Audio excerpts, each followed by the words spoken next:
Hey everyone, and welcome to a brand new video.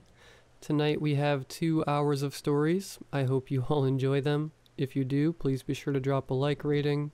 Let's see if we can reach 550 likes on this one.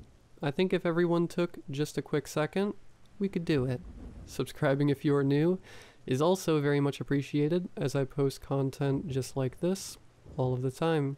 Sharing the content, dropping a comment, of course, all of that is appreciated as well. I do read all of my comments. Anyways, sit back, do whatever it is that you do to relax, and as always, I hope you all have a great night.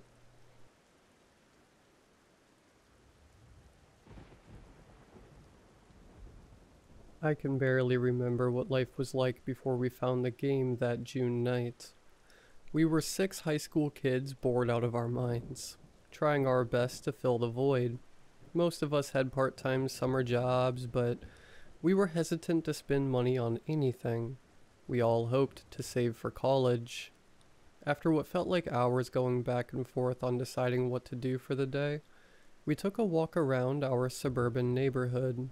It was the end of a yard sale day, and most of people were packing up and heading inside.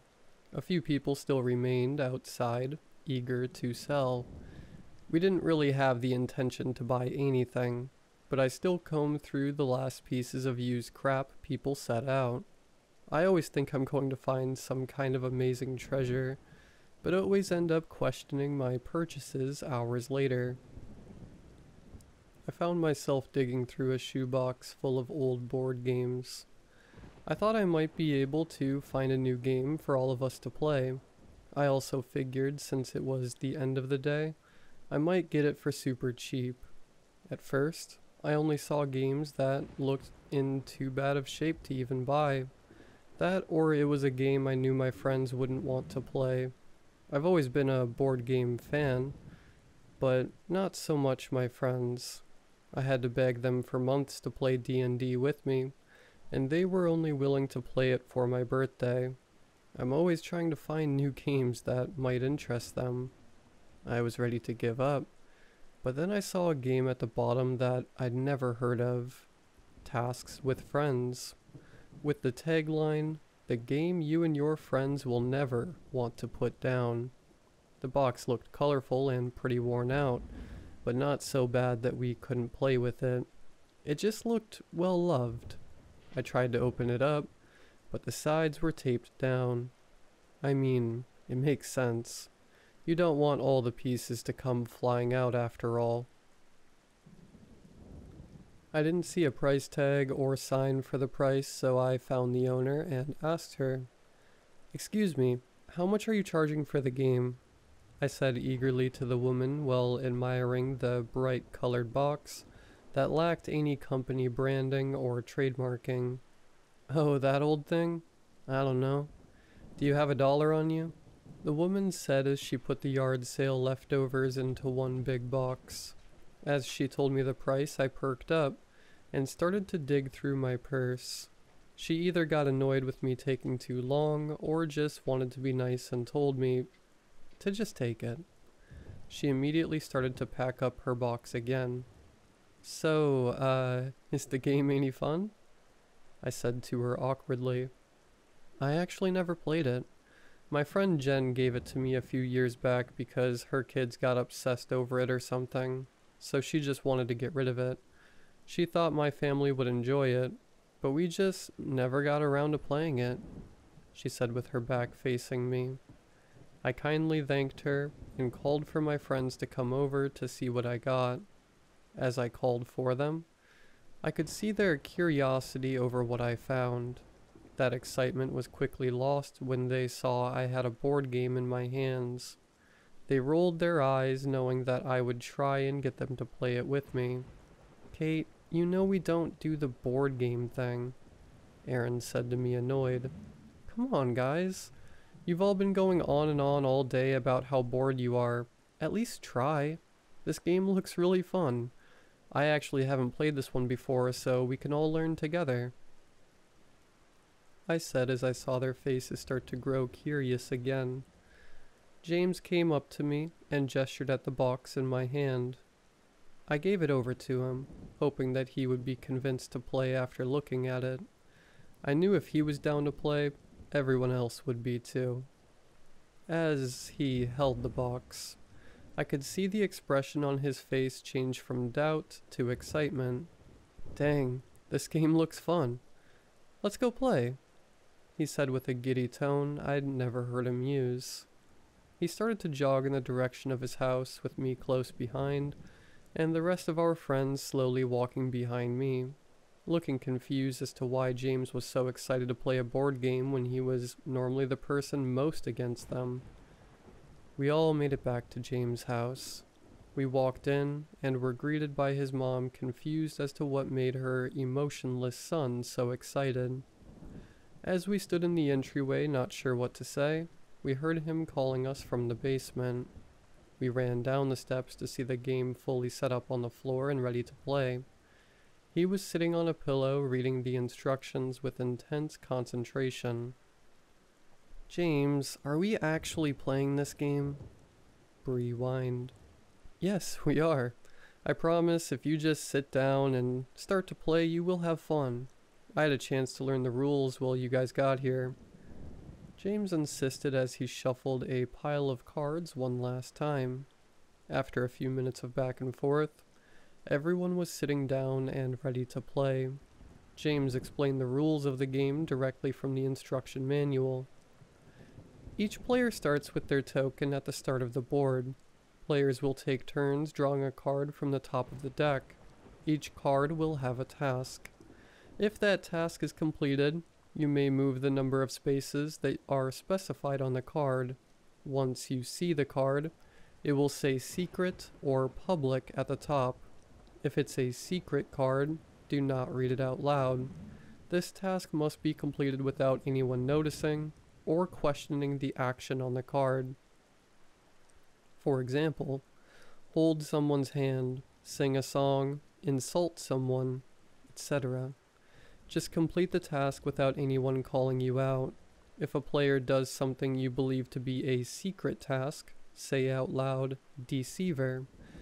If the player was caught, they will show their card and fail their task. Do not move any pieces. If the person who calls out deceiver wrongly accuses the player, then they must move back one space.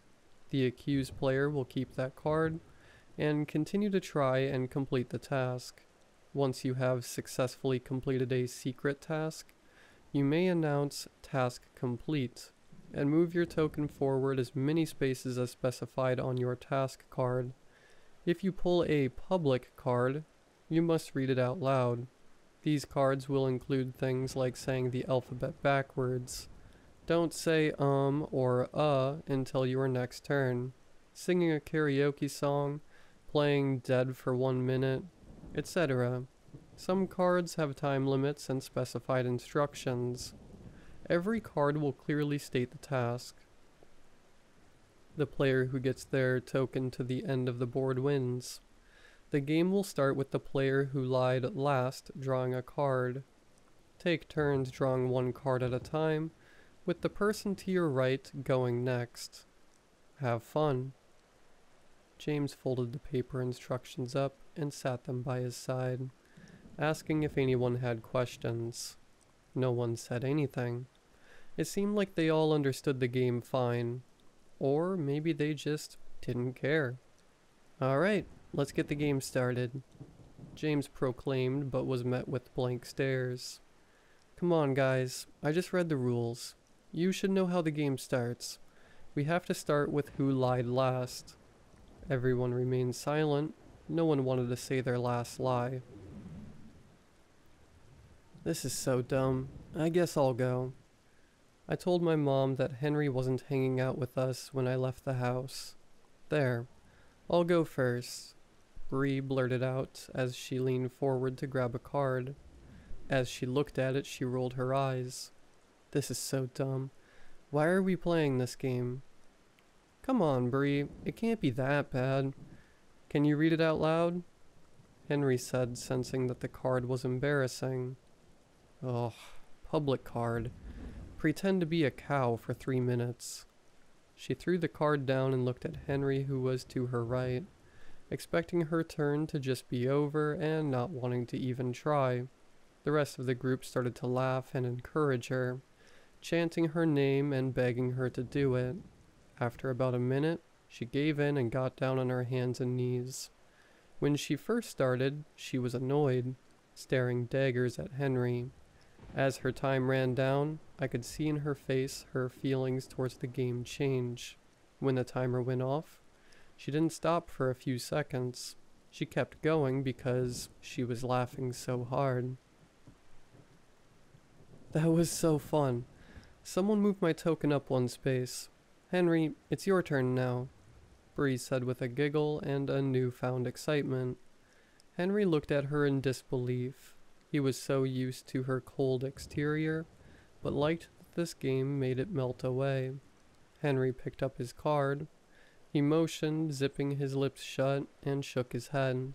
Me, Bree, and James all squealed in excitement, with the rest of the group looking lost, not understanding what they missed that got us so excited. Since Henry had a secret card, it was AJ's turn. She was chuckling along, but clearly just doing it because she didn't want to look dumb for asking us what was so funny. She pulled her card and read it out loud. It's a public card, she said with a dry tone, trying to gauge the room and observe everyone else as they celebrated her public card. It says I have to do jumping jacks until my next turn. As she stood up, everyone in the room cheered her on except for Aaron. As she got to her feet, she paused and looked over at Aaron. I can imagine he felt like the only sane person in the room, and wasn't sure what was going on. After a second of hesitation, she started her jumping jacks. Aaron looked around at us, eyeing him down desperately, waiting for him to read his card. By the time he finally picked up his card, AJ had started to laugh while doing her jumping jacks. Sorry, it's a secret card, Aaron said nervously, as everyone was wiggling with happiness. Well, looks like it's my turn, I said as I leaned forward, but was cut off by Henry quickly standing to his feet and lunging towards AJ, tackling her to the ground, interrupting her jumping jacks and making a loud thump as they hit the ground. Henry, what are you doing? What's wrong with you? Aaron yelled in a serious tone that turned into him trying not to laugh by the end of the sentence. I'm calling a deceiver on that tackle, Henry, Bree stated with a laugh. Okay, you got me, Henry said while still laying on AJ from his tackle. They both smiled over the event, even though it clearly hurt when they hit the floor. But you have to admit, that one was tricky. I tried to start my turn again, but was interrupted by Aaron. Ha! Task completed. I yelled at Henry and didn't get caught. I get to move 2 spaces, he said as he smugly moved his token 2 spaces on the board game. We kept playing the game for hours. We finished the first game and everyone wanted to play again, and again, and again. I looked around at them in disbelief. It felt impossible that all my friends were enjoying a board game. It was a dream come true. After years of begging, finally, normally at hangouts like this by 10 p.m., Bree and Henry would wander off to make out in some closet. AJ goes home to sleep, and Aaron, James, and I are left to awkwardly try and find something to do with just the 3 of us. It got to be 2 a.m., and we were either exhausted, or our parents calling us telling us to come home, or we would be in serious trouble. We all went back to our houses, but all had a hard time going to sleep. We stayed up until 5 a.m. for some of us, just talking about the game over text, strategies, when we could play again, funny things that happened that night. We couldn't get enough. The games we played started out pretty simple. No tasks got too wild, and well, we really loved to play. It wasn't like it was taking over our whole lives. Not yet, at least. Because we played the game at James' house the first time, we ended up just keeping it there. Even though the game was technically mine, we always hung out at his place, so it just made sense. It was around 10 a.m. the next day when our group chat started to blow up, with everyone asking when we could get together that day. Now, because it was summertime, and we were all teenagers, we either had work in the mornings or most of us slept until noon. But not me. I was always up early, waiting for my friends to get up so I had something to do, or trying to make some money as a dog walker. That being said, I was shocked when I saw that everyone was up and everyone claimed to not have work. James didn't have a job at that point, so of course he was free, but everyone else was too. That did not happen often. We all met up at James' place at around 11 a.m. that same day, everyone eager to play. We must have played 10 games that day. The games consisted of us doing accents, being banned from saying certain words, backflips, and so on. Nothing too weird. We realized after a few games that we never got a repeating card, not one time. This was strange because there were probably 200 cards in the deck, but even with us playing a dozen games, every card was new. I knew I had a couple of dogs to walk that evening, but texted the owners to cancel. No way was I going to leave while all my friends were enjoying a board game this much. I knew AJ said something about her having a shift at 4 p.m., but when the time got close, she went to the other side of the room and called out of work. She didn't even mention it or talk about it. She just stood up, walked to the corner, talked to her manager, and came back. No one thought anything of it. After a few minutes, she loudly proclaimed, "Task completed," moving her token up 3 spaces. We looked around, confused at what tasks she had, and the card said, "Call out sick to work." We were surprised by this card, to say the least. It was the first time a card had to do with something outside of the players.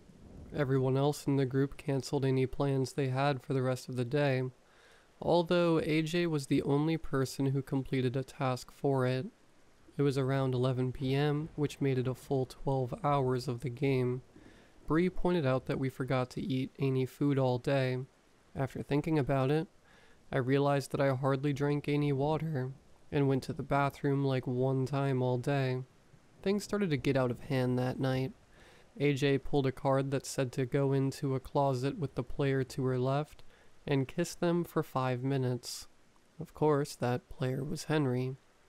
Bree was not happy, but she knew how serious everyone was about the game. She told him she wasn't okay with it, but he insisted that it was just a game and it wouldn't mean anything. It was worth 4 points for both people who would go into the closet. AJ and Henry stood up and went to find a suitable space. All while Bree freaked out and said she would end things with Henry if he went through with it. It was never completely clear what Henry and Bree were. They don't like to use boyfriend and girlfriend, but everyone knew they were a thing. Aaron tried to call it off, saying this wouldn't be worth it and to just stop, but it was like they didn't even hesitate. Bree sat on the carpet and started to cry as the timer on her phone counted down an agonizing 5 minutes. I thought I would either hear kissing or nothing at all, but instead I heard talking. It started as soft whispers, then crying and yelling. They stayed in for about 2 minutes, then came tumbling out. "That's it, Henry. I can't believe you would do that for a game. We're over," Bree said with a red, wet face. Henry came and silently sat down with AJ. AJ was now beet red as well, despite 3 of my friends just going through something I couldn't wrap my head around. They all looked at James calmly and nodded for him to pull his card. No one had moved any tokens forward, so it was clear they failed their task of kissing in the closet. James hesitantly leaned in for a card and read it to himself as we were bombarded by Bree, AJ, and Henry all saying, "Task completed," and then shot confused faces at each other. They all threw down their cards and moved their tokens forward. Bree's card said, break up with Henry. Henry's card said, make AJ cry. And AJ's card said, tell Henry you love him. All those cards were worth way more than the stupid kissing card, so the kissing task was ignored, and they all individually completed their tasks without ever communicating it with each other. They all saw opportunities to complete a task worth more points and they took it. After this moment, it was like nothing even happened. The girls stopped crying and started laughing and saying how impressive the completion of the tasks were. Wait, guys. Something's wrong here. Do you not see it? Aaron said with concern, trying to take a break from the game. Oh, stop. You're just jealous you didn't get to move 6 spaces, Bree said with arrogance. No, I'm not talking about that. Does no one find it weird that the cards are using our names now? Not only that, but the cards are somehow interacting with other cards to almost try and make bad things happen, James blurted. As he said that, it was like we all froze in our spots, all looking at each other, realizing how hungry and tired we were, looking around at the room seeing how big of a mess we made, Bree grabbing Henry's hand with a look of sadness, and coming to grips with how they hurt each other for a game. I looked down at my arm and was reminded of the crude things I had drawn on my arm with Sharpies in order to move 1 space in an earlier game. I saw Aaron's jeans that were now cut into shorts with some kid's scissors. I looked at James' leg and saw his one shaved leg lying crossed over the untouched hairy one. I looked at AJ and saw she had a huge purple bruise on her arm. At that moment, I remembered feeling like an addict trying to get off drugs. I knew this game was hurting us. I wanted to stop, but felt like I couldn't. I could see the same feeling in all my friends' eyes too. The urge to say one more game, just one more time, just to feel the high of this dumb game again. I think we need to take a break from this game, guys. It's getting kinda weird and out of hand, I murmured with the strength that I somehow mustered up. It was like telling an alcoholic you were taking away their beer. They all looked horrified at the idea of not playing the game for even a moment. Just then, James' mom came downstairs and was horrified at what she was looking at. 6 disheveled teenagers, all sitting in a circle looking like they had all just been through a war. Not only that, but her whole basement was a mess. James, what happened to your leg? Are you all playing that dumb game again? I can't believe this. Everyone out of my house. James, you're grounded. His mom shouted with rage in her voice. We all ran out of his house, not saying a word to each other, just trying to get home and get some food. As I sat in my kitchen with long-sleeve sweatshirt covering my now inked-up arm, I tried to eat a sandwich I made myself. I was starving. I could feel and hear my stomach growling, but my need to play the game was so much stronger. So strong I didn't even want to eat. I sat at my dining room table staring at that sandwich for what felt like an eternity, telling myself that I needed to eat and I'd feel better if I did, but somehow the thought of the game was taking up all my energy. I was holding back the urge to text my friends. It took every ounce of self-control I had left. I felt my phone buzz in my pocket, and I involuntarily grabbed my phone so fast it was in my hand before I could even think about it. It was James in our group chat. Hey guys, so do you think that was a long enough break? I think I can find where my mom put the game and bring it to that old treehouse back behind Mr. Baker's house. I couldn't hold back anymore. I had to play again. Before I knew it, I was sneaking out of my house trying to remember where the old treehouse was. As I ran through the neighborhood, my phone lit up with texts from my friends saying they were on their way. After running around for a while, I found the treehouse. I couldn't believe I had such a hard time finding it, considering how much time a few of us used to spend in it during middle school. I could hear all their voices sounding annoyed, as I was the last one to get there. I climbed up the old wooden ladder to find all my friends sitting in a perfect circle, barely able to see the board or each other. It was around this time something strange happened within the game. It wasn't about winning the game necessarily. It was about playing as many games as possible and completing as many tasks as we could. If anyone won a game or finished a task, everyone felt a high, not just the winner. Because of this, players stopped calling each other out for trying to complete secret tasks, so people stopped being so secretive to complete secret tasks. They still kept them a secret because it was a rule of the game, just no one called them out. This made us all more ruthless. I sat down on the hardwood in between Bree and James. Our next game began. AJ drew a card, and it was a secret card. She didn't seem giddy. She looked flush and scared.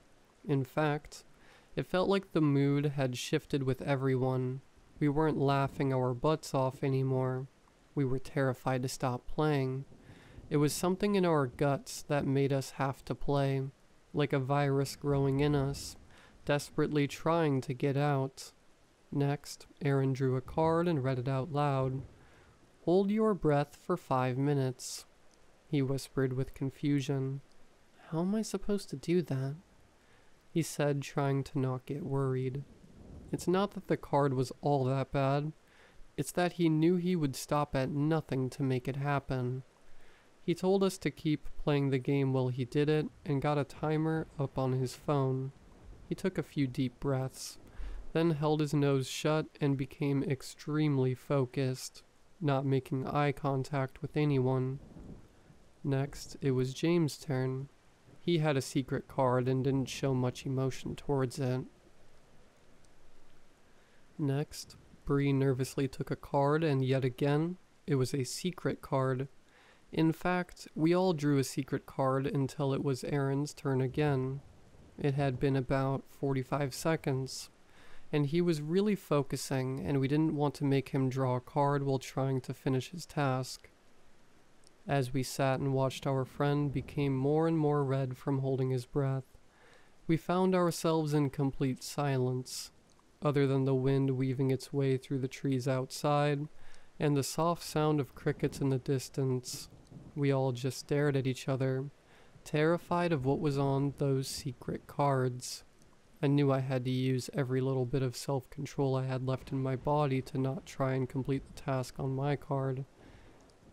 I was betting that's why everyone was being so quiet.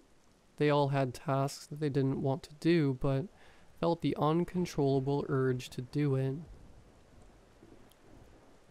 My card said that I needed to remove one of James' fingers by any means necessary. It was worth 10 points. I couldn't believe I wanted to complete it so badly, but I was frozen figuring out how to do it. As I stared at him, I noticed he was looking over at Bree. I figured that his card had something to do with her. It seemed like everyone was fixated on someone else. I glanced down at the timer Aaron had, and I was amazed to see he had been holding his breath for almost 2 minutes. Just as I was about to comment on it, chaos broke loose. Everyone jumping onto someone else, making it one big pile of people viciously grabbing each other. I didn't read their cards myself, but it was clear by their actions what their tasks were.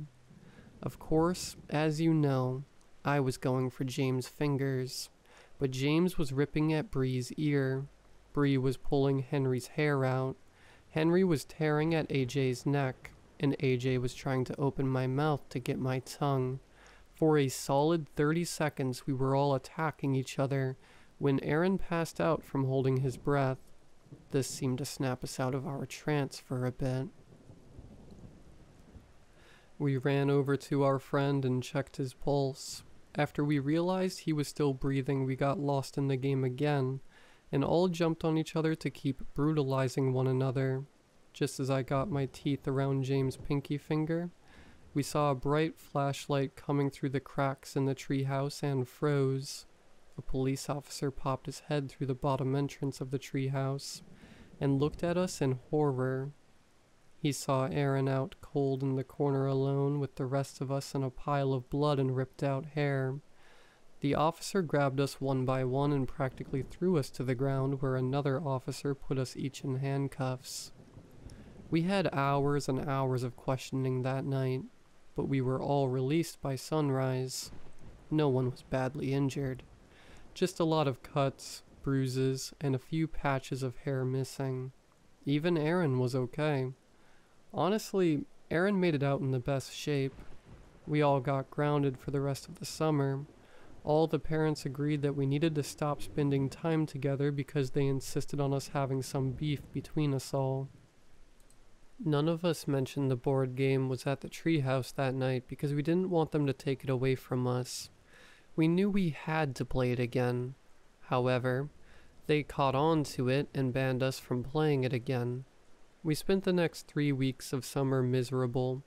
Each one of us tried to fill the hunger to play the game by playing other board games, or attempting to remake it, but it wasn't the same. It was the night before school started and I got a message from James through Skype. Our parents banned us from talking to each other, but it seemed my parents and James' parents forgot about Skype. He told me I had to come over right now. I managed to hop out of my window and ran for James' house. I got to his house in what felt like record time, and jumped down the fire escape to the basement.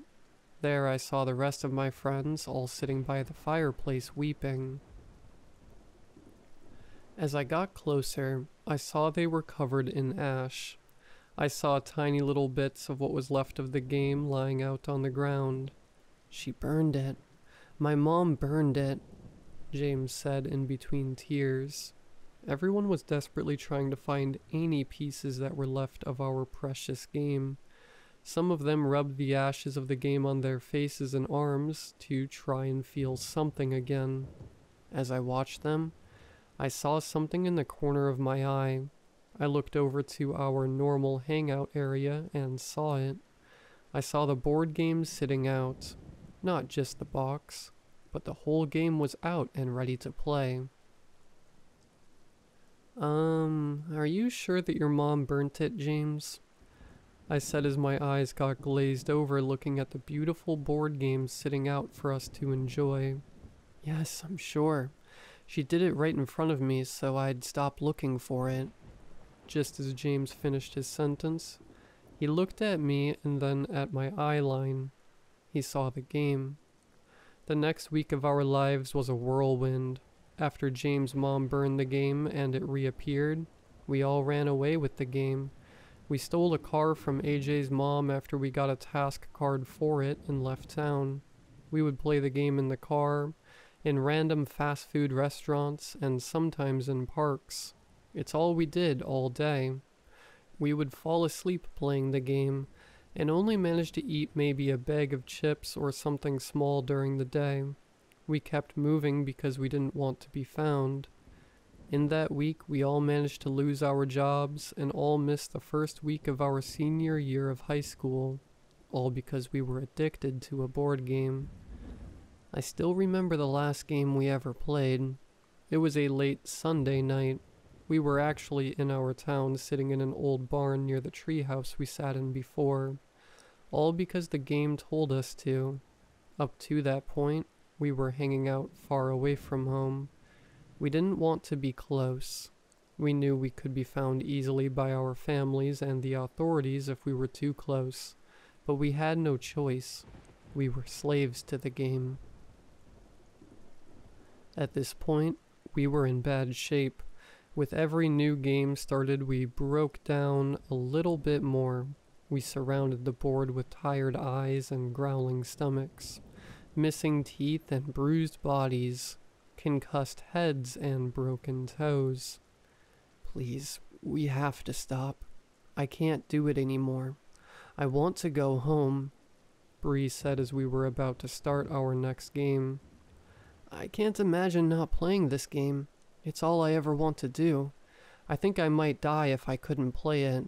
I know the game hurts us, but it would hurt so much more if we stopped playing it, Henry said with a gravelly voice. Guys, why are we talking? We have to play again, Aaron said while trying not to cough. I know we have to. I've never hated something and loved something so much in my whole life, Bree remarked.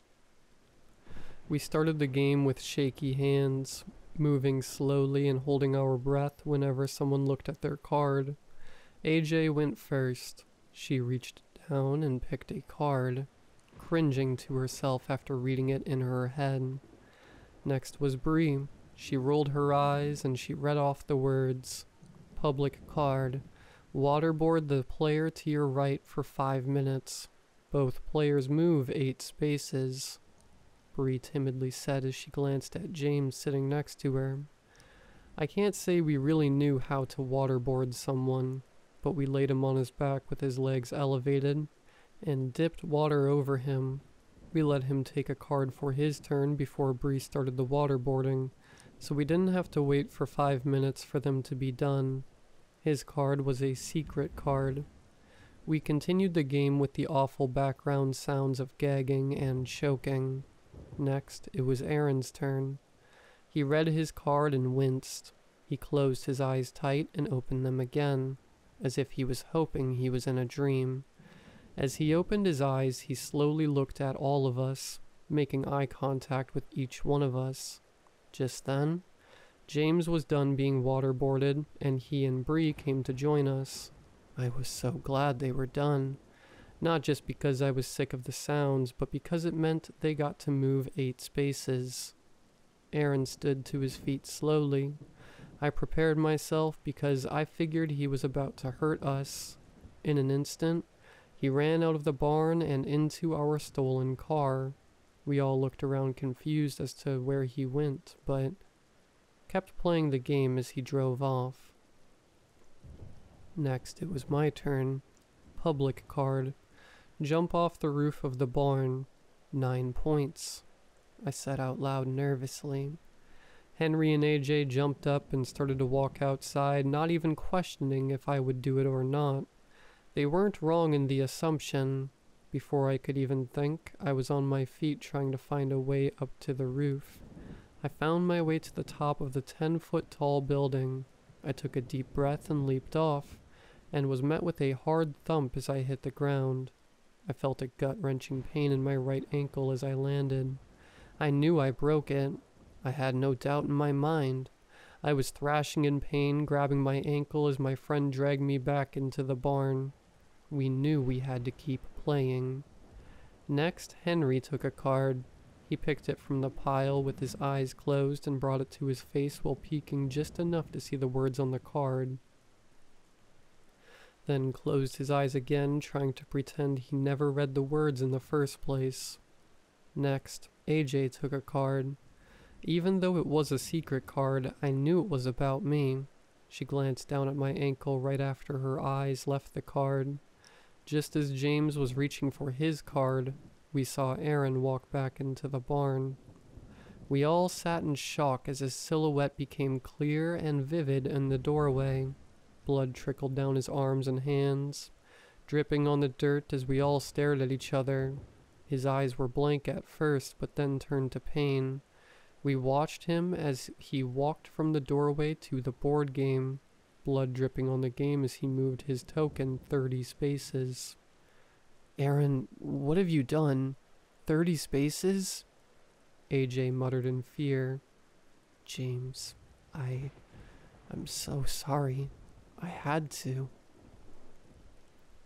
Aaron whimpered as he sat in the dirt with his secret card crinkled in his bloodied fist. Tell me what you did right now. What does your card say? Show us. James yelled as he stood to his feet. Just as James was about to jump onto Aaron, Henry reached into his pocket and pulled out some matches we used to start small campfires while we had been on the run. We all stood still, waiting to see what he was about to do as he lit 3 matches and threw them into the nearby hay bales, igniting the whole inside of the barn. Without hesitation, AJ saw the opportunity and stomped on my ankle as hard as she could. If it wasn't broken before, it sure was now. I looked down at it to see it now bent sideways. She then stomped on my other ankle, not breaking it but making it so I couldn't walk. She moved her token 12 spaces. Even though I was in agony from the pain, I still felt such an intense high from her moving so many spaces. Aaron dropped his card in the midst of everything happening. James fell to his feet to see the card and started to weep as he read it out loud. Secret card. Killed James' mom. Move 30 spaces, he said with anger bubbling up. I can't believe you would do that for a dumb game. How could you do this to me? I couldn't control myself. Come on, you know what I mean. I couldn't control myself. Don't do anything you will regret, Aaron said cautiously. Oh, I think it's a little too late for not doing things we regret, James said as he jumped onto Aaron, choking him with all his strength. It seemed at that moment he was able to break free from the control of the game. He wasn't feeling the high of someone else completing a task. He just felt hate. Red hot hate. I was overwhelmed, to say the least. The barn was in flames. James was trying to kill Aaron, and to make matters worse, AJ out of nowhere jumped up and dug a pocket knife into Bree's stomach. Now Bree and AJ were in a fighting match too. Henry and I sat across from each other in disbelief at our surroundings. He looked at me with death in his eyes as he reached for a card. It wasn't even his turn, but I don't think he cared anymore. He knew the others would be occupied for a while. The fire was getting bad. I knew I had to get out of that barn as soon as I could, because of the damage done to my ankles. I couldn't walk, so I dragged my body out of the barn, taking the game with me. I made it a few feet and looked back to see Henry not moving. He set his card down on the board before I started to drag it with me, and I read it as I continued to crawl. Secret card. Let the fire overtake you. Move your token to the finish line and win the game. I was able to get out of the barn with the board game in hand. I sat and watched as the flames overtook Henry. He didn't even flinch when he caught on fire. As I saw it happen, I moved his token to the end space so he could win the game. I felt an intense high overtake my body as the game was complete. Only a few moments after Henry caught fire, the whole barn came down, with all my friends in it. I looked at the burning barn and then back down at the game. I'm ashamed to say that my biggest worry was not knowing who I'd play with now. I hate myself for thinking that, but that's how all the game is. I tried to start a new game by myself and drew a card, but that's when I saw the sirens of police cars and fire trucks pull up next to me. I was immediately surrounded by people trying to give me medical attention, taking me away from my game.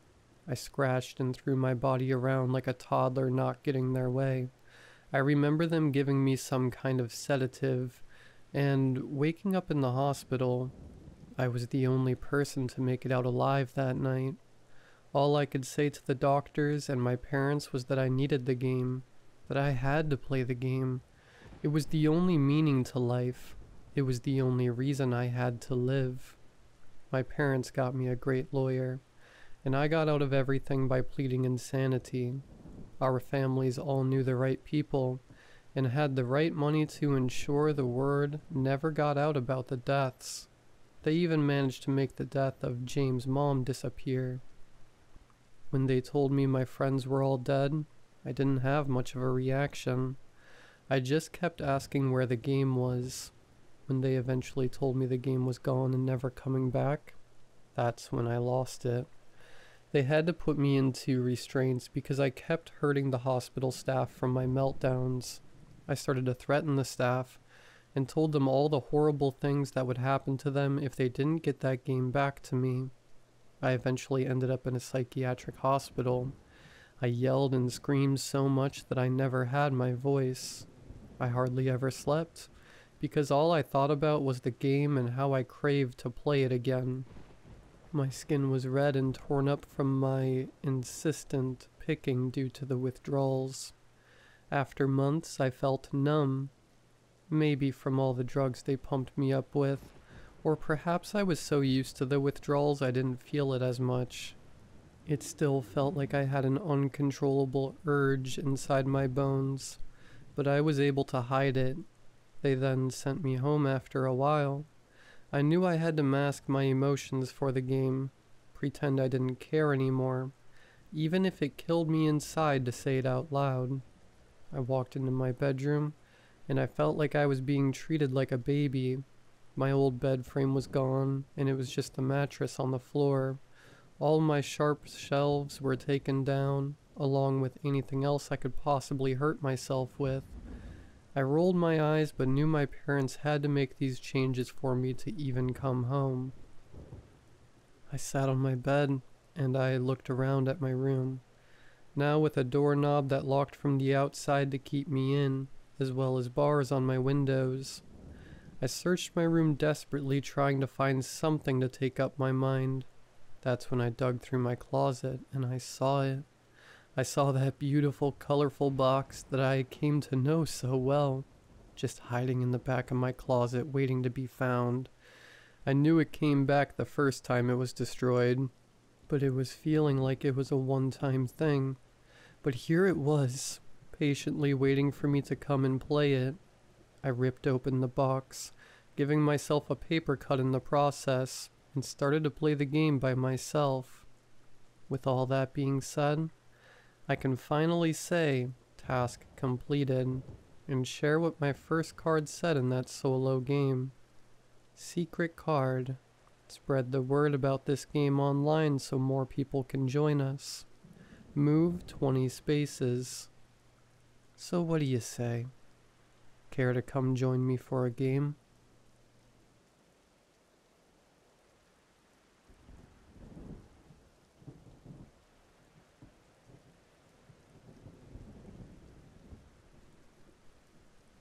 Over the past month, I've been searching for how to find a monster dating website. It's exactly what it sounds like. If you're one of the lucky few to use the site, you can go on a date with any kind of monster straight from a nightmare with mixed results. I've heard rumors that it's turned out well for some people, but not so much for others. I was determined to find this website. Here I thought hooking up with a werewolf or vampire was just a crazy dream. Now, I had a chance. I have no proof of this, but I think the site picks who gets to use its services. People can stumble on it to look, but only the special ones can sign up for the dating part of the website. No one has been able to get a screenshot. Posts have said the website looks old, from like the early 2000s. It had a section on the front page with profiles of creatures to date. They get booked up so quickly that it's better to fill out the blind dating profile. Since the website is only up for a few minutes after midnight, I didn't want to risk getting kicked off while trying to find the perfect monster to date. I wasn't picky. Any creature would do. It took me weeks of clicking around on forums and dead links to finally find it. My heart was racing when a random friend request showed up through Discord a few minutes before midnight. The username was a string of numbers and letters. The only message was a link. It's not a good idea to click random links, however, I was willing to nuke my computer for this chance. I waited until the click rolled over and quickly opened the website. My hand shook from excitement as I flew to the dating profile page, ignoring the home page. I wish I could be faster to sign up for a date or two with some of the displayed monsters. The low-res images showing cute girls with cat ears disappeared within a few seconds as they were instantly booked up. Another theory that has been out there is the idea of this website catering to parallel universes. It would explain where all these monsters came from and how so many were booked for dates without it becoming mainstream news. The blind dating profile was simple.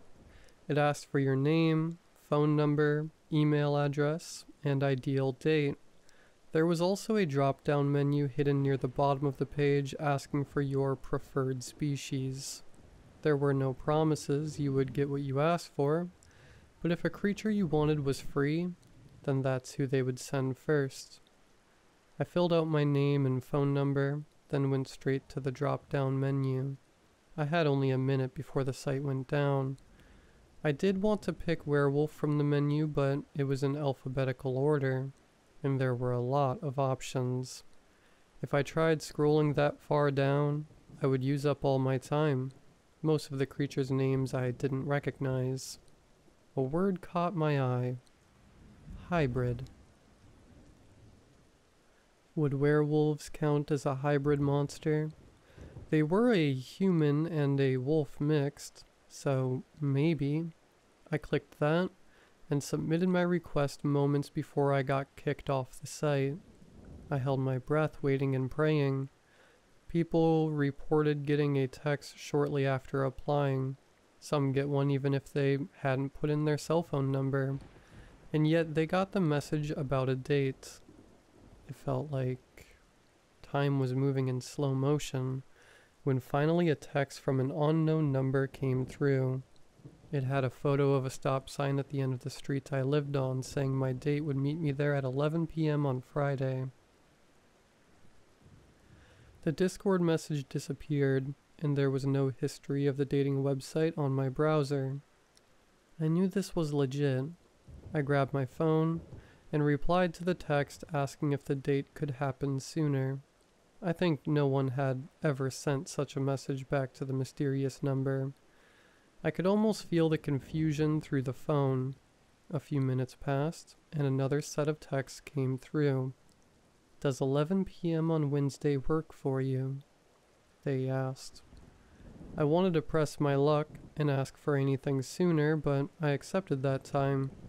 The messages disappeared from my phone, leaving no trace behind of what I agreed to. I was immensely excited. How couldn't I be?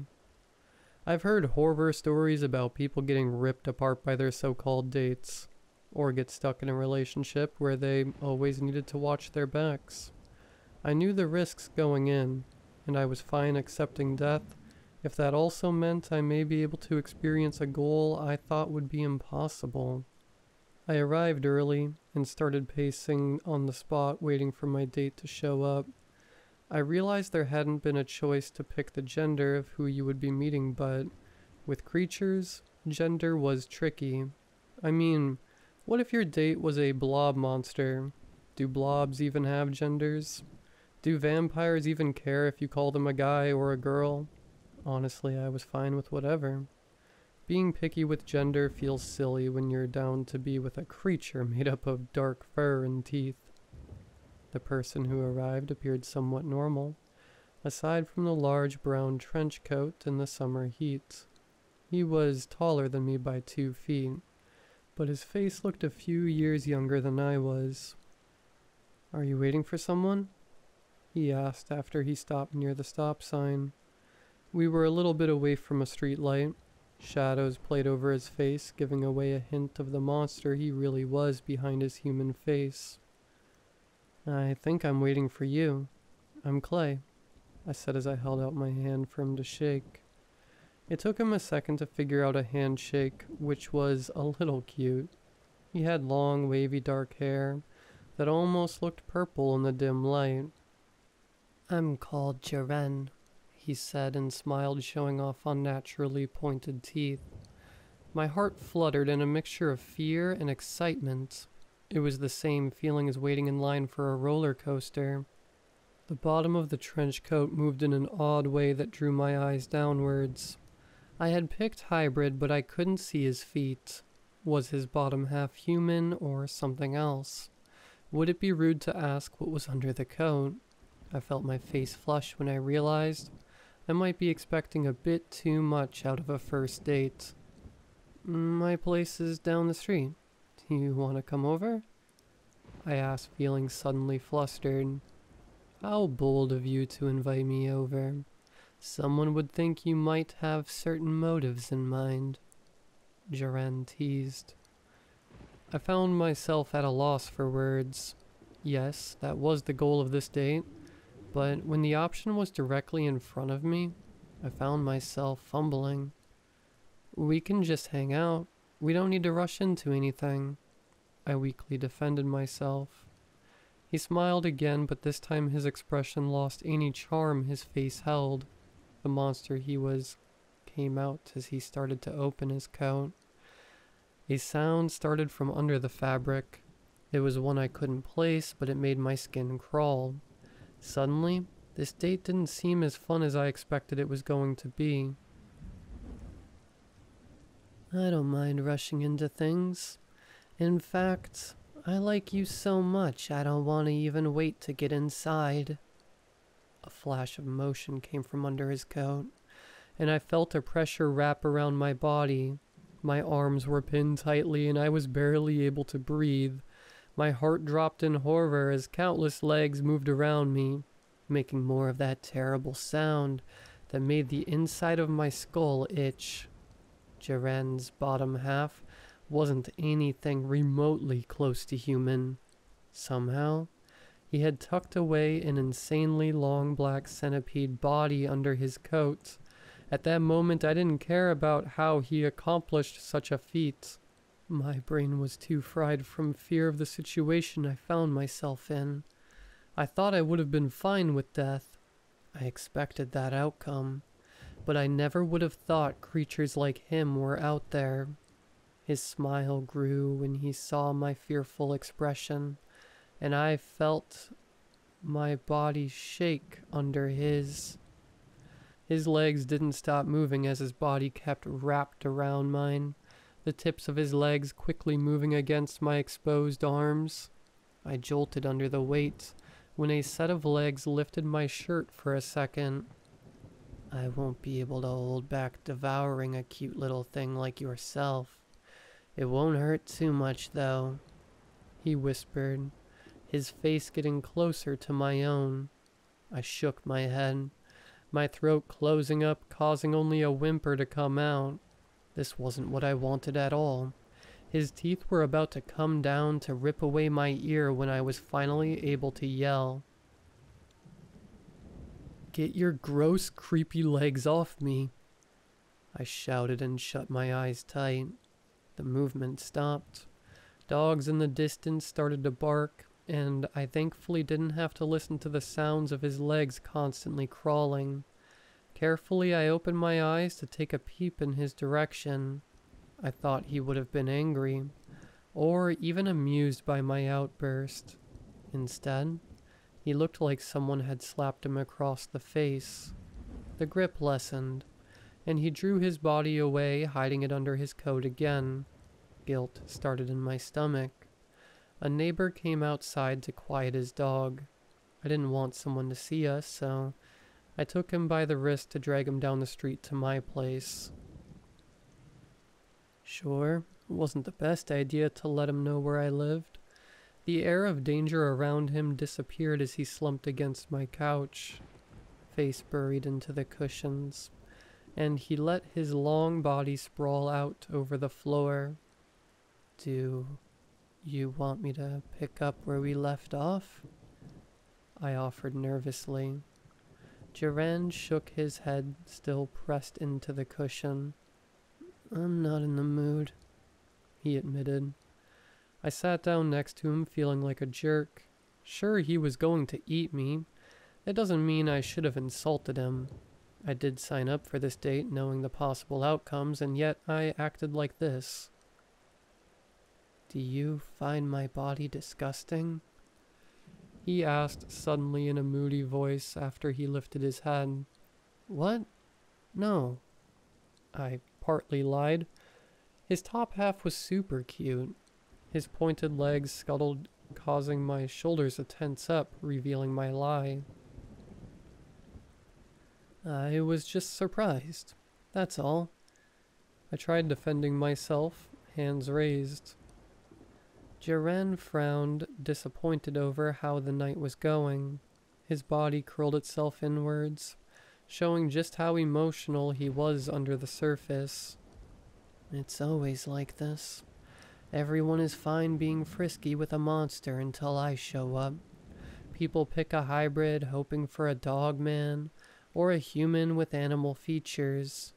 I've worked so hard to become a terrifying monster, only to have your kind be disgusted by my body. I really felt bad. This poor guy had issues, and I wasn't helping at all. I wasn't sure what to say to make the situation better. Werewolves and dogmen are popular in media, so a lot of people think they're hot. Maybe we just need more exposure to your kind of creature, I suggested. His cheeks puffed up for a second, and his legs twitched in agitation. His face turned a slight shade of red as he refused to look at me. If you think dogs are hot, just get one, and don't sign up for a monster dating website, he huffed. I didn't hide my disgust at the suggestion. There's a difference, okay? I said, shaking my head. How so? I think a human sleeping with a werewolf is crossing a line. At least I have the upper half of a human, and the same kind of... Jaren stopped himself before he said something a bit too crude. His face turned an even deeper shade of red, and he pressed his face back into the cushions, mortified over what he was about to talk about. He had a large baggy sweater under his trench coat, so I wasn't able to see what it looked like when his human half met his insect half. I knew I should have dropped it, but I couldn't help myself. How many dates before I get to see what you're working with? I joked, trying to lighten the mood. He let out a muffled scream, his head shooting up, and eyes filled with embarrassed tears. I never should have agreed to this. Your kind is horrible, only good for food. I can't believe I put in so much effort to get my body looking like this. He hissed out. Okay, I was still acting like a huge jerk. I let him cool down for a moment. I'm fairly sure I traumatized him a little, even though he was the monster in the room. I'm sorry I embarrassed you. I started and saw him pout and turn his head. I went into this date with some pretty crude expectations. I wanted to meet a monster that would get too excited during a passionate meeting and eat me, ideally after the passion part, I explained. Jaren's cheeks were still pink, but he was curious about my reasoning. I think most people would judge me for my ideal way to die. Even a monster sitting next to me seemed confused. You want to get eaten? In the middle of... He found it too embarrassing to finish the question out loud. Why? The word spilled out and he instantly regretted asking. I smiled at him, fully understanding his confusion. I felt bad he got stuck with me that night. I have a disease that will cause my body to lose functions over time. I've seen my relatives die from it, and I don't want to end up like them. I wanted to go out on my own terms, but I also wanted my body to be used for something. I heard horror stories about people donating their bodies to science, then getting blown up in experiments. I explained and gave him a little bit to let the information sink in. I don't understand how you decided on mating with a werewolf and letting it eat you, Jaren said with a raised eyebrow. Not just a werewolf. I would be happy with any other sexy monster. I corrected and then mentally kicked myself. Jaren curled his body in tighter, taking my words as an insult. I had rejected him earlier, and now I admitted I didn't find him attractive. Well, his top half was easy on the eyes. His bottom half was mentally harder to get used to. He let out a sigh, accepting that his date was a disaster. I suppose we're both stuck with a body that causes us problems. At least I was able to do something about mine. When I was born, I was a simple millipede. As I ate more human flesh, I gained this appearance. After all that hard work, I'm still stuck with a form people turn away from. Again, a guilty feeling came to my stomach. You know, it was just the sounds that were gross. I was honestly scared when you were wrapped around me. I think you're very talented at being a dark and scary monster people would have nightmares about. Duran looked a bit embarrassed over getting some unexpected praise. He wasn't fully agreeing with the statements, but he didn't ask me to stop. I looked back at his many legs, now correcting myself that he was a millipede and not a centipede. I suppose millipedes could be cute in the right light. I carefully placed a hand on one of the segments, feeling how smooth and warm it was. His back stiffened, but he didn't protest. I wanted to salvage this night for him, or at the very least make Duran feel better about himself. How about you try scaring me again? I offered. He shook his head, being stubborn. I decided to use a different tactic. We are on a date. We could do date-related things, I suggested. You're just desperate to live out your weird fetish and get in my pants. Why don't you track down a stupid dog man for that? He huffed. I only kiss on the first date. I don't put out. I'm not that easy, I corrected myself. Those words made him perk up. I felt a small tremble go down his body as his legs clicked away at the carpet. You think my legs are gross, he muttered mostly to himself. I think he wanted affection from someone as much as he wanted a free meal. I could at least give him one of those things. We should try exposure therapy. After a while, I won't feel grossed out by the noises. I'll just be scared of you. I was freaked out earlier, so it's not as if you're not scary. Duran made some noises as if he was facing a hard choice. It took a lot of fidgeting until he felt comfortable to bring his face closer to mine. He pointed at his cheek and permitted me to kiss it. A noise came from him that sounded like it was from a high school girl. A ripple went down his body as his legs tapped away. The sound gave me goosebumps and raised all the hair on my arms. But weirdly, the reaction had also been a little bit cute. He permitted a few more cheek kisses with the same kind of reaction.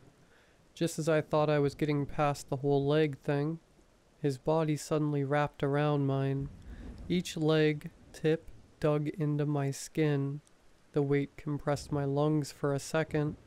His millipede body started to move around, expanding and tightening to let me breathe enough so I wouldn't pass out. I'm sure there was someone out there who would have enjoyed this, but I didn't. I was scared as hell. Duran took hold of my face, his starving monster side showing itself. He wasn't able to hold back from nipping and biting soft parts of my face and neck. Again, I bet someone out there would have loved this, but my heart raced in fear that his teeth just needed to bite down slightly harder to end my life. My mind raced, wanting this to end, but I kept my mouth shut. No matter how scared I was, I refused to upset a poor monster I had called over for a date. I brought all this onto myself, and I needed to face it. It felt like years I had been wrapped in that terrifying hold. It was only an hour. Duran misjudged his strength and wrapped it around too tightly for too long. Stars danced in the dark, and I passed out for a few minutes. I woke up on the floor to him gently tapping my face to see if I was still alive. My body was bruised and my lips were sore from his teeth. I stayed on the ground, and asked him to come closer, which he did. When he was within striking distance, I kissed his cheek, which mortified him enough to be revenge for the still lingering feeling of his legs crawling over me. When I was able to sit up again, Duran gathered his coat, saying it was about time for him to leave. He patiently helped me get up and see him to the door. We awkwardly stood as he tucked his long body away, ready to disappear back into the night. If you find the website again and request a date a week before the full moon, you have a better chance of getting a werewolf, he told me as he lingered near the door. I think I changed my mind about how I want to go out, I admitted. He frowned, most likely regretting ever trying to speak with a human, let alone go on a date with one. I think I would rather get eaten by a super cute monster after we've had a few dates, and I've gotten to know them better, I said, nodding. Duran shrugged, thinking back to the website and what creatures he knew that could fit that description. I mean, you could try putting that in your profile, but I think all the creatures humans think are cute get booked up too fast, he said, shaking his head. Does that mean you're not free this Friday? His entire body froze. As my words sank in, his mouth opened and closed a few times like a fish trying to think of a response. I laughed at his reaction, which was not something he wanted to hear. I'm supposed to be terrifying, a man-eating beast, something that you don't want to encounter at night. I should have humans frozen in fear at the sight of me, and you, he hissed, frustrated, which made me laugh more.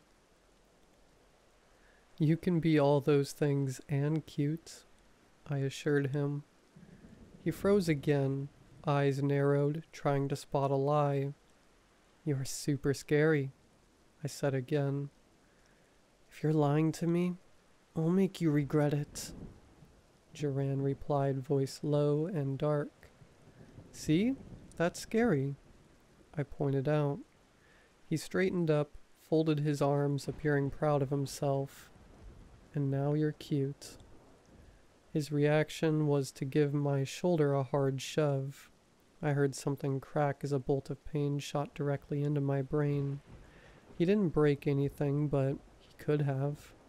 I rubbed my sore arm, fighting back a painted reaction so he didn't know how much damage he did. Friday? I asked, trying to confirm another date regardless of what just happened. I might just eat you before you get any action, Duran said, still sounding a little bit upset with me. I'm fine with that. We don't do anything you're not comfortable with. He shook his head and tightened his coat around his neck, then hid half his face inside. Then he spoke some words I never thought I would hear from another person, let alone a monster that wanted to eat me. You should value your life more. That time, I was the one stunned into silence. For so long I assumed my life was meaningless because I wouldn't last long. I only had a few years at most, so who cares about anything I've done? I was never someone important, or at least I've always treated myself in that way. My hand shot out to take his. We both were surprised at my reaction. I want to be scared. I'm scared of death, but not enough to stay away from it. I think if we spend more time together, I'll value the time I have left. I know it's asking a lot of you, but can you scare me? My chest hurt. I couldn't believe I asked such a huge thing from someone I just met. Duran was a stranger. He had no obligation to stay with me, and yet he started to slowly nod his head. He was determined to make me afraid. He didn't care if I was scared that he was a monster, or scared that I wouldn't be with him forever. I need to go before I rip something off of you, Duran said, his face still hidden under his coat. I let him leave with a promise we would see each other soon. Without any doubt, Duran was going to be the one to end my life. I had long accepted I wouldn't grow old, but it had been a while since I was scared of death. Yes, I was scared. Finally scared of dying. But now, I was also a bit excited to see what I would experience along the way, depending on what that was. I may need to keep certain things private for Duran's sake. I would recommend looking for the dating website for yourself, as long as you're aware of the risks that come with a cute, yet scary, monster partner.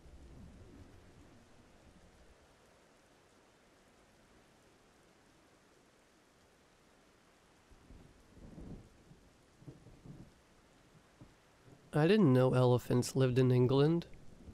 My comment seemed to catch Miss Hartford off guard, but her surprise quickly melted away into understanding. Oh, not elephants, Marcus. We're going to see a gathering of elephant hawk moths. The name befuddled my Year 5 mind. For my brothers and sisters over in the US and elsewhere, that's 4th grade. How could a moth also be an elephant and a bird? Miss Hartford continued. These moths are nocturnal. Do you remember what nocturnal means? I paused for a moment, rummaging through my disordered memories of our live and kicking class. Does it mean they come out at night? That's right. Miss Hartford beamed with a warm smile. It was a Thursday night in August, the sort of night accompanied by a warm and gentle breeze. The school trip was previously planned for Friday night, but almost the entire class protested at this. No kid wants to spend their Friday evening participating in curricular activities. This isn't to say we weren't excited. The night lends a certain mystique to the world that draws you in. What might we find ahead, just past the darkness? Honestly though, it was more likely because I was with my best friend Clyde. He had always been a rowdy type, always trying his damnedest to squeeze a giggle out of me during class until being scolded. I admit his antics did distract me from my work, but I never found myself lagging behind the rest of my classmates. At the time, we didn't really care for a bunch of moths, but Mr. Albin sparked our interest as we walked with him down the path behind the old brewery. Has Miss told you anything else about what we're going to see, boys? Just a bunch of insects, right? I hope they don't land on me, said Clyde. I never expected him to be the squeamish type when we first met, but that was revealed to me when he screamed to high hell and back after a grasshopper jumped onto his face this previous summer. Well, yes, it is a bunch of insects. Moths do gather on occasion, but that tends to only happen with ones that come out during the day, and never on the scale we're about to see. Trust me, just wait and see. Okay, Clyde replied. He set his focus on the path again, like he hadn't taken in a word Mr. Albin had just said. I had, though. Why are there so many? No one knows. A friend of Mrs. Gillen stumbled onto it taking her dog for a night walk the other day. She said they looked like they were being attacked by something, but that's it. Mrs. Gillen used to be my teacher in year 2, but she seemed to have aged in only a year after her husband's death. I didn't fully grasp the strength that woman had at the time, but I do now. She retired from teaching and opted to be a school nurse and counselor in one. Her sympathy was so pure and honest. I'll never understand how she did it. She was along on this trip too, since her granddaughter Lily was in the same class as me. I saw her walking ahead of us, holding on to Lily's hand, though only barely restraining her unbridled excitement. We made our way down the wide, sloped field, in the direction of the tree line. The pine forest was separated at the boundary by merely 3 reels of barbed wire, held up across the weary, yet steadfast chestnut posts. The way they swayed in the breeze reminded me of a guitar being strummed, but the night was quiet, unnaturally so. We'd all been given flashlights to boost our chances of meeting these elephant hawks, but they were cheap and flimsy little things. The shadows seemed unfazed by their Mieger beams. I didn't feel scared, though. Being amongst my classmates and teachers brought comfort to me, dispelling that fear of the darkness that children know all too well. "Catch!" Clyde yelled, and I turned to see a stick flying in my direction. I just barely caught it, and before I could even get my bearings, he was on me, swinging his stick like a pirate with a cutlass. "Have at you," he exclaimed, as I blocked his feral assault with my own weapon. Our battle was short-lived as Miss Hartford grasped Clyde's imagined great sword mid-swipe. "Clyde, behave yourself, or I'll take you back to the car park." He averted his gaze and nodded meekly, setting off again with the rest of the group. The sudden burst of action left me energized, but I bottled it up as well and followed. We were walking along the old fence when we first saw them. I'd expected nothing more than little brown blurs flitting about the air, but the dazzling yellow and pink patterns they sported caught me off guard. I heard Lily cry out in wonder, "Look, Nanny, they're so pretty." They were beautiful. I never thought of insects as matching in brilliance with the rest of nature, but I was proven wrong that night. The more we went on, the thicker the storm of colors became. Clyde was hesitant at first, but even he became allured into the moment. His expression morphed from one of distrust into one of amazement. I took notice of the flowers that spotted the field alongside us. There were galliums, cow parsley, and willow herbs, from what I can recall. Strangely, the moths seemed to have no interest in the flowers, choosing instead to dart around aimlessly at the forest border. If the sight of the moths wasn't incredible enough, a bat zipped by just inches from my face, swiping one of the insects mid-flight and fleeing from view. I heard Alexandra, another classmate, gasp behind me, then let out an upset groan. I never understood why some people were so shocked to see the food chain's natural cycle, but I'll cut her some slack. She was only 9, after all. "Hey Mark, look there," I heard Clyde whisper from my left. I turned to see his flashlight pointing into the darkness between the pines, just barely illuminating something. I focused on it and realized it was just more of the moths. Not just more, but a lot more. Only faintly illuminated, it appeared as if the hawk moths were swirling in a dense mass, akin to a school of fish but more tightly packed. What are they doing?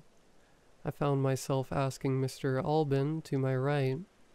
"I don't know," he replied after a moment. "It looks like they're being drawn in by something. Never seen anything like it." His expression unsettled me. His eyes were wide, but not with the same amazement as earlier. Closer to an intense focus, or a bewildered fascination. I looked back over to Clyde, only to see the same look on his face. My confusion grew as streams of moths fluttered their way into the trees in a voyage towards something. Their flickering bodies merged to form more bizarre masses of quivering wings, still barely visible beyond the shadows. My attention was pulled back to my friend once more when I heard him mutter something. "Whoa." It was a sound of pure enthrallment. No sooner had I turned to face him when I saw he was already halfway through climbing between the barbed wire. "Clyde?"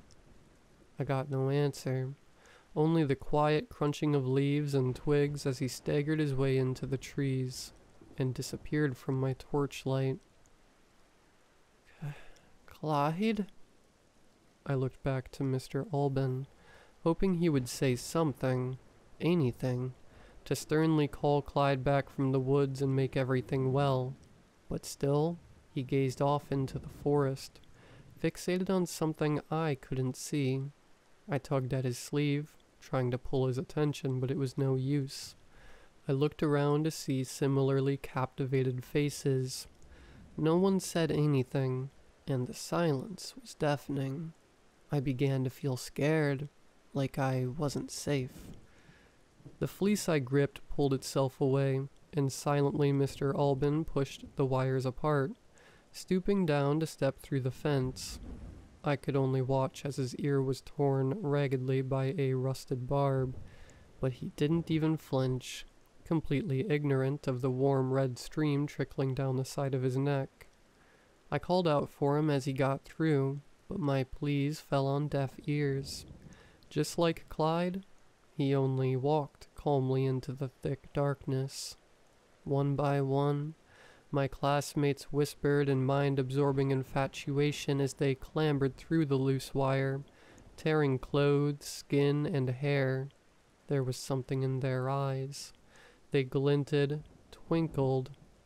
I don't mean that they had a look to them, but literally, like they reflected something that, once again, was hidden from me. I heard Mrs. Gillen say, "So bright, I never thought I'd see you again." Well, Lily pulled at her hand frantically to no avail. She lost her grip and tumbled over backwards, lying there as her grandmother left her alone. The whole thing felt so unfamiliar. This wasn't something that was supposed to happen. I felt tears run down my cheeks, those of a terror I'd never felt before.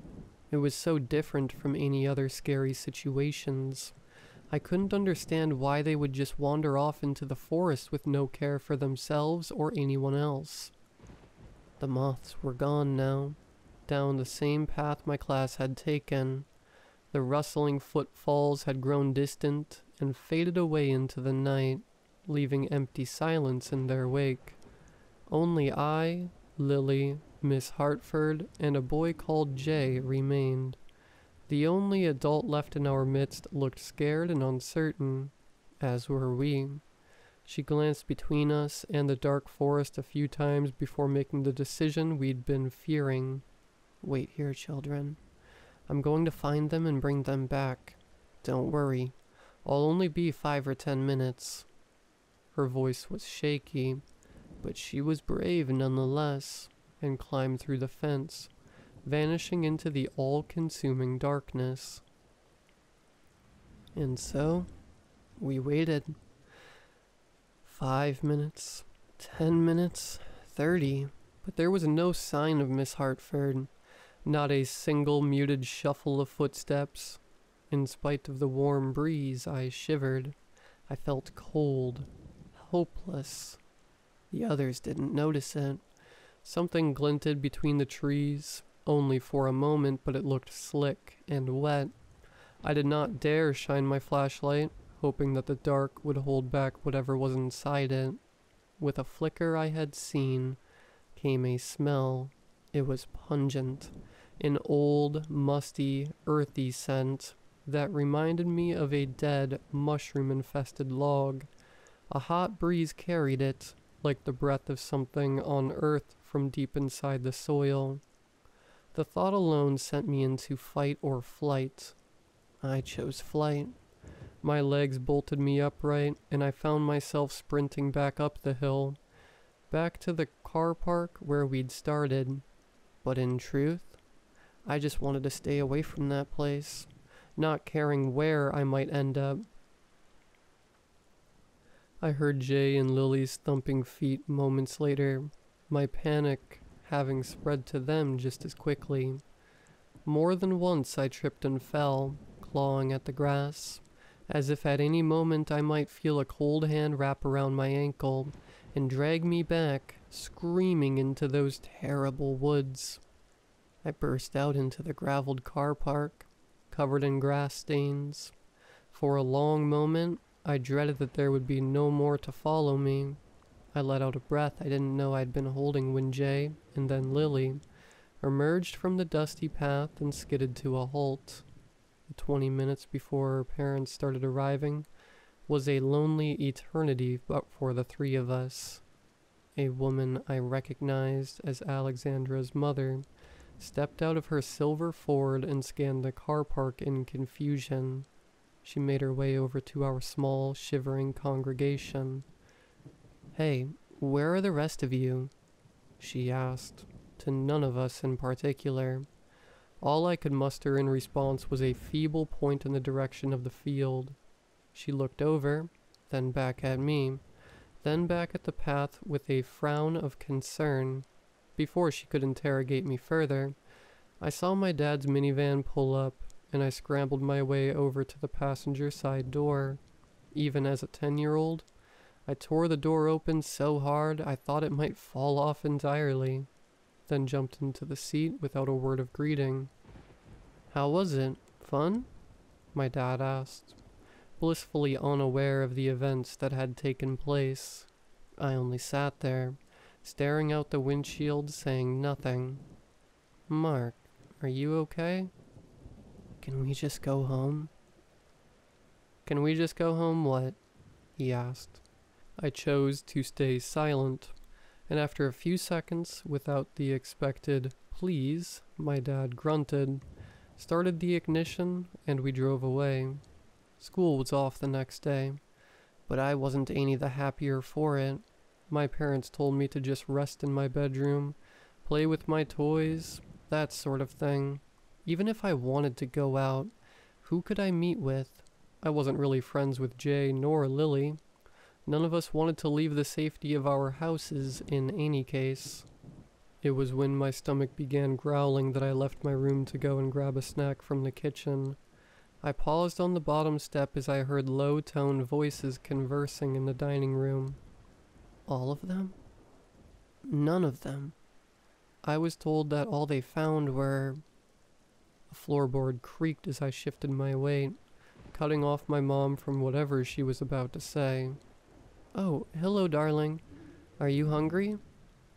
"What are you talking about?" My parents looked at each other, communicating through expressions alone. It's easy to see why they were hesitant to be bearers of morbid news, but I think the lack of closure hurt me the most at the time. It only left my imagination to run amok with the possibilities of what happened to my class. That's why I'm writing this. I still have no idea. I might have been blessed with the gift of forgetting if I hadn't, by complete chance, stumbled upon an online news article pertaining to the godless night. It was dated 2 months ago, give or take. Afterwards, when the case had been closed, some of the details were wrong. The article stated the class had gone out searching for badgers, and that we'd been out until midnight, when I distinctly remember arriving home closer to 11. Those were but simple nitpicks, though.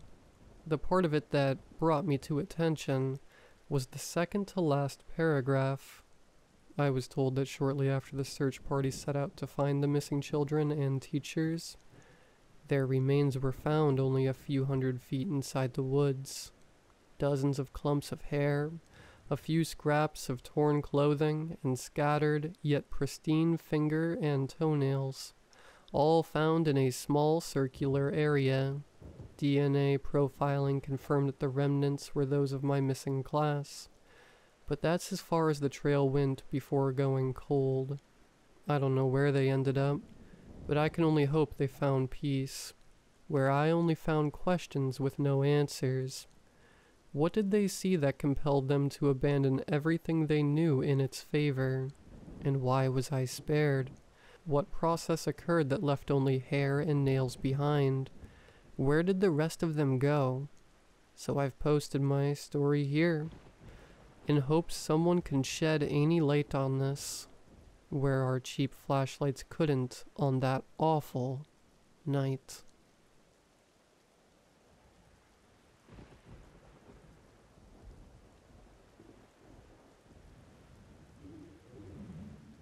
Hiking the Appalachian Trail end to end was to be my sabbatical this year. Something about escaping stressful city life was endlessly appealing to me when I cooked up the idea one frosty January morning. Anything to get me away from endless traffic, pointless meetings, and the omnipresent rush that one feels in day to day life that never allows you to sit down and enjoy the moment. Of course, I realized hiking the trail was never going to be a stress-free experience, but I've been camping in various places in the US every summer, so the idea didn't seem too far-fetched. Throughout winter and spring, I collected all the gear I'd need, studied maps of the area, and read several blogs from those who succeeded on the trail and those who didn't. Sadly, I have to report that I belong to those that never finish the trail, though it isn't for the usual reasons: fatigue, boredom, inexperience, but rather due to a nightmarish encounter that left me wishing that the only bad thing that could happen on the trail was failing to light a fire, or getting caught pissing on a tree. This is my recollection of those events, that I hope will serve as a warning for anyone who is as naive as I was back then. Now, my first 2 weeks on the trail were actually amazing. Not to get all hippy-dippy, but I think the fresh air and daily physical exercise healed the tiny ball of stress that had been steadily growing in my chest since the beginning of the year. Every day was a challenge, but unlike life in the city, it was manageable. Simple, even. Completing daily tasks like building a fire, setting up camp, and reaching the next peak with a new vista made me feel a little more confident in myself each day. Besides the wonderful nature and feelings of accomplishment, the people I met on the trail during those weeks were also incredible. It was so different from the competitive, fearful people I had met throughout my life and whom I feared I would become. It made me realize just how lonely I had become in the city, because I could never connect with anyone there. But on the trail, everyone was giving and kind, and not just with material goods.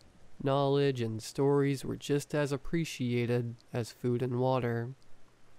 I even spent time with people on the trail who I would normally avoid in the city, but out here, I managed to find them rather goofy and charming in their own way. There was this one group of rednecks in particular that stood out. I remembered that they stayed up all night talking about hating all aspects of modern culture and those who championed them.